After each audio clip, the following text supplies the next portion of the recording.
আপনাদের এই বয়সটাতে একটা বড় সমস্যার জায়গা হলো এই বয়সের কারণে আপনাদের মধ্যে এক ধরনের অহমিকা থাকে। এটা বয়সের কারণে সবারই কম বেশি এই বয়সে এই জিনিসটা থাকে যে আমি তো ইয়াং, আমি তো তরুণ। বিশেষ করে কয়েকজন যুবক যখন একসাথে হবে তখন শরীরের মধ্যে একটা ভাব আসে। যখন পাবলিক বাসে উঠবেন, 4-5 বন্ধু মিলে উঠছেন, আবার কলেজের ছাত্র, তখন কিন্তু বাসের স্টাফদের সাথে কথাবার্তা বলার টোনটা একটু ভিন্ন হয়। একা একা গেলে বিড়ালের মতো থাকেন, একা যখন উঠেন তখন বিড়ালের মতো থাকেন। এখন 2-4-5 বন্ধু মিলে থাকেন তখন কিন্তু ভাবটা ভিন্ন রকম হয়। তখন বাসের স্টাফদের সাথে আচরণ অন্যরকম, এই ভাড়াটা নিয়ে যাও, টোনটা এরকম হয়।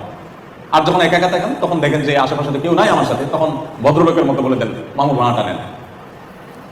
আর যখন চায়ের দোকানে যান একই রকম অবস্থা, একা একা গেলে বিড়ালের মতো থাকেন, সুন্দর করে ভদ্র মানুষের মতো বলেন ভাই এক কাপ চা হবে, একটা চা দেন। আর যখন 4-5 জন বন্ধু বান্ধব মিলে থাকেন, একবারের জায়গায় 2বার বলতে হয়েছে, আসতে একটু দেরি হয়েছে, তখন এবার হুমকি ছেড়ে, হাঁক ডাক ছেড়ে এবার বলেন এই কানে শোনা চোখে মানুষ মনে হয় না, কয়বার বলছি তোমার, ভাবটা একটু ভিন্ন রকম হয়, তাই না? এটা বয়সের সমস্যা।